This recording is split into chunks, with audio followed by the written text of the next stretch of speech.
എല്ലാവർക്കും നമസ്കാരം. പുതിയൊരു വീഡിയോയിലേക്ക് എല്ലാവർക്കും സ്വാഗതം.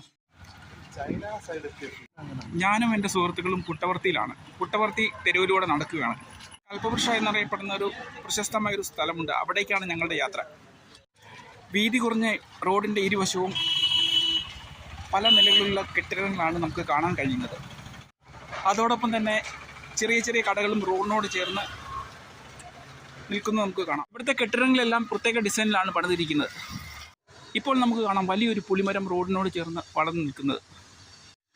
റോഡിന് സൈഡിൽ കാണുന്ന കടകളിൽ ഇത്തരം സാധനങ്ങളാണ് വിൽക്കപ്പെടുന്നത്. അവയുമായി ബന്ധപ്പെട്ട സാധനങ്ങളാണ് ഇവിടെ അധികം വിൽക്കുന്നത്. ഇതാണ് ഞങ്ങൾ തേടി വന്ന കൽപ്പവൃക്ഷം എന്ന് പറഞ്ഞ സ്ഥലം. പക്ഷേ ഇത് പൂട്ടിയിട്ടിരിക്കുകയാണ്. നേർച്ച കണക്ക് ആളുകൾ പേപ്പറിൽ അവരുടെ ആഗ്രഹങ്ങൾ എഴുതിയതിന് ശേഷം ഇവിടെ കൊണ്ടുപോയി കെട്ടിവെക്കുകയാണ്. ഇതൊരു ഇവിടുത്തെ ഒരു നേർച്ചയുടെ ഭാഗമാണ്. ഇവിടെ ധാരാളം ഇത്തരത്തിലുള്ള കാഴ്ചകൾ നമുക്ക് കാണാം. ഗേറ്റിൽ മാത്രമല്ല, ഇവിടെ താഴെ എല്ലാം നമുക്ക് കാണാവുന്നതാണിത്. ഞങ്ങൾ പ്രതീക്ഷിച്ച കാഴ്ചയല്ലാത്തതുകൊണ്ട് ഞങ്ങൾ തിരിച്ചു പോവുകയാണ്. സ്റ്റെപ്പ് കയറി ഒരു മലയുടെ മുകളിലാണ് കൽപ്പവൃക്ഷ എന്ന് പറഞ്ഞ സ്ഥലം സ്ഥിതി ചെയ്യുന്നത്. ഇവിടെ എല്ലാം ധാരാളം നമുക്കത് കാണാം. സായി ഭക്തരുടെ ആഗ്രഹ പൂർത്തീകരണത്തിന് വേണ്ടി ഇതുപോലെയുള്ള പേപ്പർ തുണ്ടിൽ എഴുതിയിട്ട് ഇവിടെ വരുന്ന പുട്ടവർത്തി സായിബാബയുടെ ആരാധകരാണ് ഇത്തരത്തിൽ ഇവിടെ ഇങ്ങനെ ചെയ്തിരിക്കുന്നത്. ഇവരുടെ ആഗ്രഹ പൂർത്തീകരണത്തിന് വേണ്ടിയിട്ടാണ് ഇങ്ങനെ ചെയ്തിരിക്കുന്നത്. എന്താഗ്രഹമാണോ സാധിക്കേണ്ടത് ആ ആഗ്രഹം ഈ പേപ്പറിൽ എഴുതി ഈ മലയുടെ മുകളിൽ കൊണ്ടുവന്ന് ഇങ്ങനെ കെട്ടിയിടുക. അവരുടെ ആഗ്രഹം സാധിക്കുമെന്നാണ് വിശ്വാസം. എന്തായാലും അവരുടെ വിശ്വാസം നടക്കട്ടെ. എൻ്റെ സുഹൃത്തുക്കൾ അമൽ സാറും പ്രണവ് സാറും. എന്തൊക്കെയോ വിചിത്രമായ ആചാരങ്ങൾ, വിശ്വാസങ്ങൾ. കുത്തനെയുള്ള മലയിറങ്ങി ഞങ്ങൾ വീണ്ടും താഴേക്ക് പോവുകയാണ്.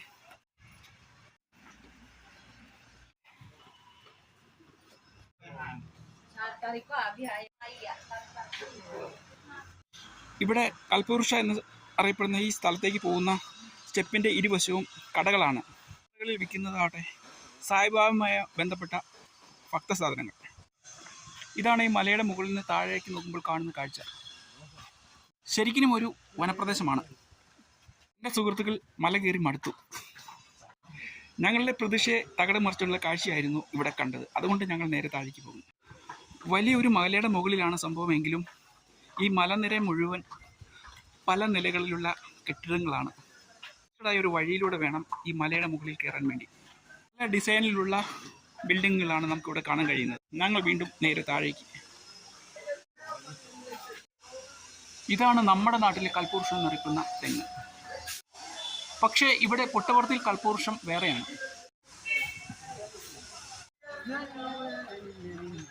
വികസനമാണ് നമുക്കിവിടെ കാണാൻ കഴിയുന്നത്.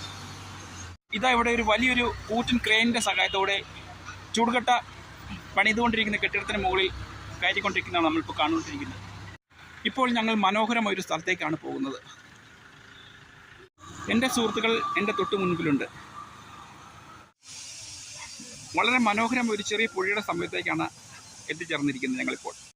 വേനൽക്കാലം ആയതുകൊണ്ട് പുഴയിൽ വെള്ളം വളരെ കുറവാണ്. എൻ്റെ സുഹൃത്തുക്കൾ ഒപ്പരെ തണലത്ത് നിൽക്കുകയാണ്. ഇവിടെ നമുക്ക് കാണാം ഐ ലവ് സ്വാമി എന്ന ഒരു ബോർഡ്.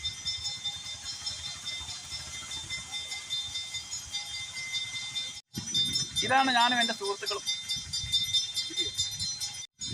നട്ടുച്ചയ്ക്കാണ് ഞങ്ങൾ ഈ മനോഹരമായ സ്ഥലം കാണാൻ വന്നിരിക്കുന്നത്. നിൽക്കുന്നതിൻ്റെ നേരെ എതിരെ ചെറിയൊരു അമ്പലം കാണാം. അവിടെ സ്വാമിയുടെ ഫോട്ടോയെ വെച്ച് പൂജയും മറ്റു കാര്യങ്ങളൊക്കെ നടന്നുകൊണ്ടിരിക്കുന്നു. ഈ പുഴയിൽ നമുക്കിപ്പോൾ കാണാവുന്നത് 4 താറാവുകൾ നീന്തുന്നതാണ്. ഈ പുഴയുടെ മറുതീരത്ത് മനോഹരമായ കാഴ്ചകളാണ് നമുക്ക് കാണാൻ കഴിയുന്നത്. ഒരു കൂട്ടം തെങ്ങ് കൃഷി ചെയ്തിരിക്കുന്ന മനോഹരമായ സ്ഥലമാണ് ഈ പുഴയുടെ അക്കരെ നമുക്ക് കാണാൻ കഴിയുന്നത്. ഈ പുഴയുടെ തീരത്ത് മനോഹരങ്ങളായ കൃഷി സ്ഥലങ്ങളാണ് സ്ഥിതി ചെയ്യുന്നത്. തെങ്ങും തോപ്പും മറ്റ് കൃഷികളും ചെയ്തിരിക്കുന്ന മനോഹരങ്ങളായ കൃഷിത്തോട്ടങ്ങൾ. ദൂരെ നമുക്ക് കാണാം മനോഹരമായൊരു മല.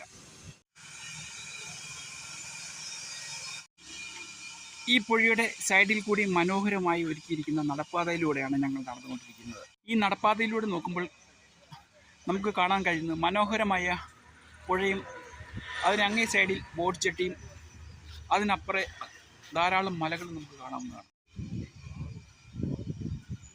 ഈ നടപ്പാതയും പുഴയും തമ്മിലുള്ള വേലിക്കെട്ട് എന്ന് പറയുന്നത് ചെറിയൊരു കമ്പിവേലിയാണ്. അങ്ങ് ദൂരെ കാണുന്നതെല്ലാം തെങ്ങും തോപ്പാണ്. ചുറ്റും മലകളാൽ ചുറ്റപ്പെട്ട സ്ഥലമാണ് പുട്ടപർത്തി എന്നറിയപ്പെടുന്ന ചെറിയ പട്ടണം.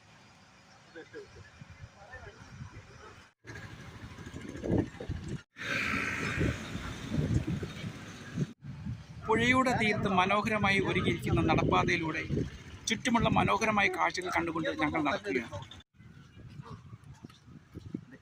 ഇവിടെയും കാണാം റോഡിൻ്റെ നടുവിലെ ഡിവൈഡറിൽ നട്ടിരിക്കുന്ന മനോഹരങ്ങളായ മരങ്ങളും ആ മരത്തിൽ നിറയെ മനോഹരങ്ങളായ പുഷ്പങ്ങളും.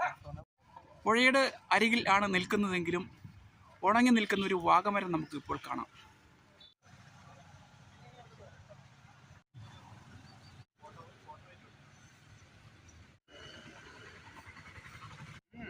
പുഴയുടെ നേരെ അങ്ങേ സൈഡിൽ കാണുന്നത് ഒരു ചെറിയൊരു ബോട്ട് ചെട്ടിയാണ്.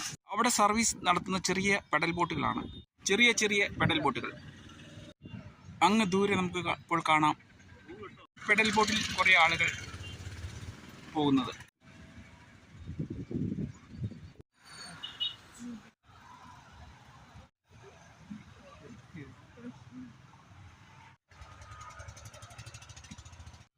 പുഴയോരത്ത് നിൽക്കുന്ന തെങ്ങും അതിനോട് ചേർന്നൊരു മണ്ഡപവും ഒക്കെ ചേർന്ന് വളരെ മനോഹരമായൊരു കാഴ്ചയാണ് നമുക്ക് ഇവിടെ നിന്നാൽ കാണുന്നത്. കാലമായതുകൊണ്ടാണ് പുഴയിൽ വെള്ളം തീരെ കുറവുള്ളത്. ഈ പുഴയുടെ തീരത്തിലൂടെ മനോഹരമായി പണിതിട്ടിരിക്കുന്ന നടപ്പാതയിലൂടെ കുറേ ദൂരം നമുക്ക് പോകാവുന്നതാണ് മനോഹരമായി ഈ കാഴ്ചകൾ കണ്ടുകൊണ്ട്.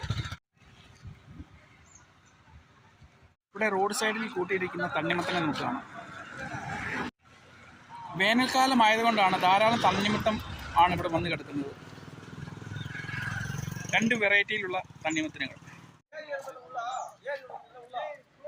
ഇവിടെ തണ്ണിമത്തൻ്റെ വില സൈസ് അനുസരിച്ചാണ്. മിനിമം 20 rupees ടു. ഞങ്ങളങ്ങനെ ഒരു മുസാമ്പി വിൽക്കുന്ന ഒരു ചേട്ടൻ്റെ കടയിലെത്തി. മുസാമ്പി ജ്യൂസ് കുടിക്കാനുള്ള തീരുമാനത്തിലാണ്. ഇതാണ് മുസാമ്പി ജ്യൂസ് ഉണ്ടാക്കുന്ന പ്രോസസ്സ്. ഐസ് കട്ട ചെറുതായി പൊടിച്ച് ഗ്ലാസ്സിലിട്ട് തൊലി കളഞ്ഞു വെച്ചിരിക്കുന്ന മുസാമ്പി എടുത്തതിന് ശേഷം ചെറിയ മെഷീനിൽ മാനുവലായിട്ടാണ് മുസാമ്പി ജ്യൂസ് ഉണ്ടാക്കുന്നത്. സിമ്പിളായ ഒരു മെത്തേഡാണ് ഇവിടെ അദ്ദേഹം ഉപയോഗിക്കുന്നത്. തികച്ചും മാനുവലായ പ്രോസസ്സിങ്ങിലൂടെയാണ് അദ്ദേഹം ഇവിടെ മുസാമ്പി ജ്യൂസ് ഉണ്ടാക്കുന്നത്.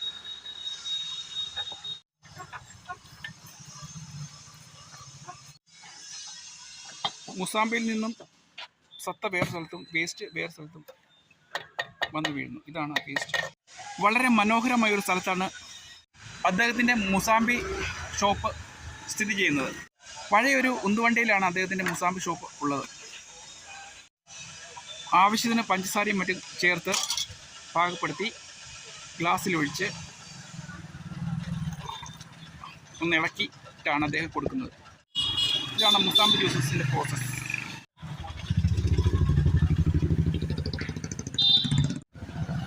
ഇതാണ് തയ്യാറായ മുസാമ്പി ജ്യൂസ്.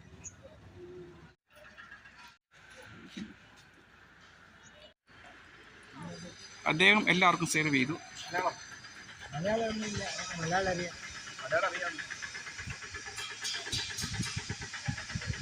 അടിപൊളി ടേസ്റ്റ്. മലയാളം അറിയാമോ? ഈ മുസാമ്പി ജ്യൂസിൻ്റെ ഓണർ ഇവിടുത്തേക്കാരനാണെങ്കിലും അതായത് ആന്ധ്രാക്കാരനാണെങ്കിലും അദ്ദേഹത്തിന് മലയാളം വളരെ മനോഹരമായിട്ട് അറിയാം. കാരണം പുട്ടപർത്തി വളരെ പ്രശസ്തമായ ഒരു സ്ഥലമായതുകൊണ്ട് ധാരാളം മലയാളികൾ ഇവിടെ വരികയും അതോടൊപ്പം തന്നെ മലയാളികൾ ധാരാളം സ്ഥാപനങ്ങൾ ഉള്ളതുകൊണ്ട് അദ്ദേഹം മലയാളം വളരെ ഈസിയായി പഠിച്ചു. ഇപ്പം ഞങ്ങളോട് മലയാളത്തിലാണ് അദ്ദേഹം കാര്യങ്ങളെല്ലാം സംസാരിച്ചത്. ഓക്കെ, അദ്ദേഹത്തിൻ്റെ മനോഹരമായ ജ്യൂസ് കുടിച്ചതിന് ശേഷം അദ്ദേഹത്തോട് നന്ദിയും പറഞ്ഞ് ഞങ്ങൾ പോവുകയാണ്. Okay, thank you. ഇന്നൊരു അവധി ദിവസമായതുകൊണ്ടാണ് ഈ തെരുവെല്ലാം വിജനമായി കിടക്കുന്നത്. അല്ലെങ്കിൽ ഇവിടെ തിരക്കോട് തിരക്കാണ്. ഇടുങ്ങിയ തെരുവിലൂടെ നടക്കുമ്പോൾ നമുക്ക് കാണാൻ കഴിയുന്നത് റോഡിൻ്റെ ഇരു സൈഡിലുമുള്ള മനോഹരങ്ങളായ പല ബഹുനില മന്ദിരങ്ങളാണ്. അധികം ഇവിടെ ഹോട്ടലും ലോഡ്ജും ഒക്കെയാണ് ഇവിടെ അധികമുള്ളത്. റെസിഡൻഷ്യൽ ഏരിയയേക്കാൾ അധികം ഇവിടെയുള്ളത് ഹോട്ടലും അതുപോലെ തന്നെ ലോഡ്ജ് തുടങ്ങിയ സ്ഥാപനങ്ങളാണ് ഇവിടെ സ്ഥിതി ചെയ്യുന്നത്.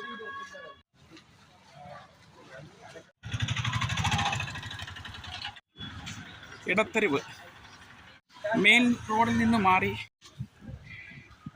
ഇടുങ്ങിയൊരു ഇടത്തെരുവാണെങ്കിലും വ്യാപാര സ്ഥാപനങ്ങളെ സമ്പന്നമാണ്. ഇവിടെയുള്ള ഷോപ്പുകളിൽ അധികവും സായിബാബയുമായി ബന്ധപ്പെട്ട സുവനിയർ ഷോപ്പുകളാണ് ഇവിടെയുള്ളത്. പുട്ടപർത്തിയിൽ ഇവിടുത്തെ ആൾക്കാർ മാത്രമല്ല വരുന്നത്, വിദേശികളും ഉണ്ട് ഇവിടെ ധാരാളം. പുട്ടപർത്തിയിൽ ഇവിടുത്തെ ആൾക്കാർ മാത്രമല്ല ഉള്ളത്, വിദേശ രാജ്യങ്ങളിൽ, പ്രത്യേകിച്ച് യൂറോപ്യൻ കൺട്രിയിൽ നിന്നും അതുപോലെ മറ്റ് രാജ്യങ്ങളിൽ നിന്നും ധാരാളം സായിബാബ ഭക്തരാണ് ദിനം പ്രതി ഇവിടെ വന്നുകൊണ്ടിരിക്കുന്നത്. ഇവിടെ നമുക്ക് കാണാം റോഡിൻ്റെ ഇരു സൈഡിലും വസ്ത്രങ്ങൾ വിൽക്കുന്ന വസ്ത്ര സ്ഥാപനങ്ങൾ. ഇവിടെ സീസൺ ആയതുകൊണ്ട് ഇവിടെ മാംഗോ നമുക്ക് കാണാം.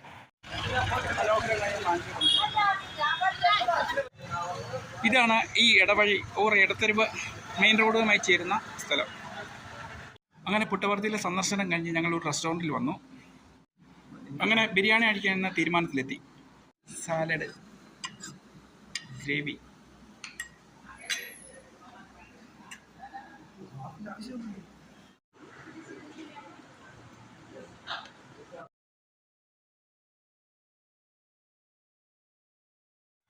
അപ്പോൾ ചെറിയ വീഡിയോ എല്ലാവർക്കും ഇഷ്ടപ്പെട്ടെന്ന് വിശ്വസിക്കുന്നു. Thank you.